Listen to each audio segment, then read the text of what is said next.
It's always good for a few hundred or a grand. Don't think twice, smash the door in. Dogs are barking, sirens roaring. Thank God he can't shoot, I guess he can stab. Bury the clothes, bury the weapons, hide the cash, don't let the pigs in. Guess the good days will never last. We're just some kids with ultraviolence. Just some kids with ultraviolence. Just some kids with ultraviolence. We're just some kids with ultraviolence.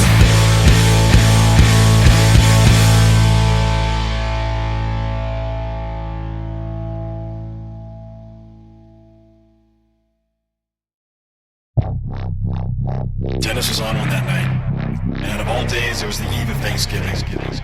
Chase didn't know why they went there. In his gut, he knew this wasn't a good idea. Where Chase came from, the eve of Thanksgiving was a big day. It was where everyone you grew up with got together at the same hometown dive bar.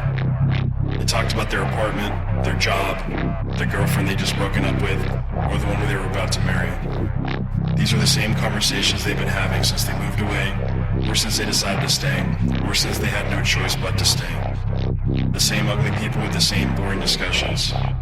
Only now, it being the eve of Thanksgiving, they got to do it while wearing a sweater. If you played your cards right and wore the right sweater, you could go home with the girl you had a crush on since junior high. Fantasy complete. The only catch was now she was living in a studio apartment, and she made you swear not to tell her boyfriend, who, judging by the photos, was serving overseas in the Marines. Yes, this still counted. And yes, he kept the sweater on. It's everyone's get-out-of-jail-free card for the holidays. Chase had been in the city for about 2 years now. Going home for the holidays, birthdays, and anniversaries was becoming increasingly rare. This seemed to be true for many of his friends, especially his roommate Dennis. No one has ever heard of Dennis going home for the holidays, or even having parents. Come to think of it, no one could clock a day when he moved to the city. Not that anyone minded or was asking. He always seemed to have been there. As far as Chase could remember, he was a staple in their scene. He had a funny way of standing out and fitting in all at once. Some guys were just like that. It was rare to meet someone who didn't like Dennis, or was brave enough to admit it. But his origin was widely unknown and not asked about. Anytime Chase brought up his family, Dennis just listened and nodded. It was one of those things he didn't talk to Chase about, so Chase just left it at that. Personally, Chase didn't mind Thanksgiving. He didn't even mind going to see his dad for family parties or quick weekend visits.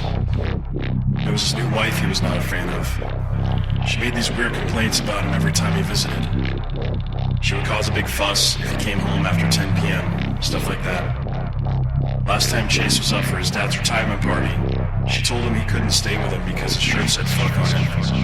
His dad would try to back him up, but she would explode at him. Chase stopped visiting as frequently. He figured it would be easier on his dad if he wasn't around. His dad had helped him out a lot since Chase moved away. Loaned him some cash, bought him a dresser for his new room, and even offered to be a character witness when Dennis and Chase got arrested in New York City last summer and were facing some pretty serious charges. The least Chase could do was not make his home life a mess. He still tried to reach out as much as he could, though. Since his dad retired, Chase called on Sundays when she was out with her friends and his dad was home watching football. Dennis and Chase played in a punk band together, so his dad liked hearing stories from tour. He could listen to Chase talk for hours about a crowd of 15 people in Idaho that they played to. He thought it was incredible that anyone knew the words to their songs.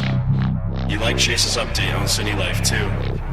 He still lived in the same small town north of the city where he grew up. Telling him about an actor Chase saw at Whole Foods, or that Chase got a job right next to Harvard for the summer felt like big news to him. He had always been Chase's biggest fan, especially after Chase's mom died. Those phone calls seemed to mean a bit more to me. Despite what Chase told his dad, living in the city got hard sometimes. Playing in a band was an incredible hack, though. Dennis and Chase's band weren't famous or anything, but they played plenty of local gigs and got to go on tour a few times a year. City gigs were not as lucrative anymore, but when they were on tour, they made enough money to pay their rent when they were gone and to survive on the road. On the last couple of tours, they even came home with some extra cash. It wasn't a lot, but they could usually chill for a week or two before they had to start looking for work. Since they lived together, the last few days of tour, Dennis and Chase typically began scheming about how to make money in between shows. Being involved in the local music scene meant they could pick up a couple of security jobs at a few venues around the area, or throw a house show for a touring band they were friends with. Both usually set them up with some quick cash. Those opportunities have been scarce lately. There was some unforeseen violence at the last show they threw. These Nazis from Providence showed up to see a power violence band that was on tour from California. Two of them slipped in without their noticing, while the rest were stopped at the door and turned away. The two who got in were snatched up by a couple of local skins who beat them with hammers.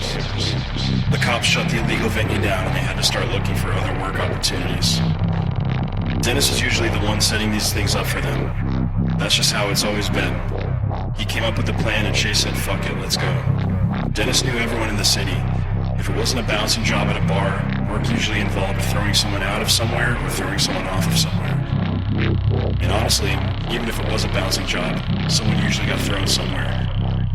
He had a couple of jobs lately where they took Dennis's girlfriend's car on a drive down to Brockton. They had a house address down there of some bikers. They would pick up an army duffel bag and 2 shells of brown paper bags. From there, they drove it up to New Hampshire to some skinheads Chase knew. They got tipped out by the skinheads a couple $100 each trip.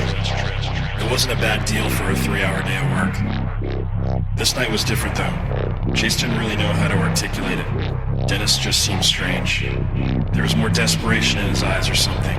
The entire city seemed to have that same feeling that day. There were more people around than usual, and everyone had a weird sense of urgency.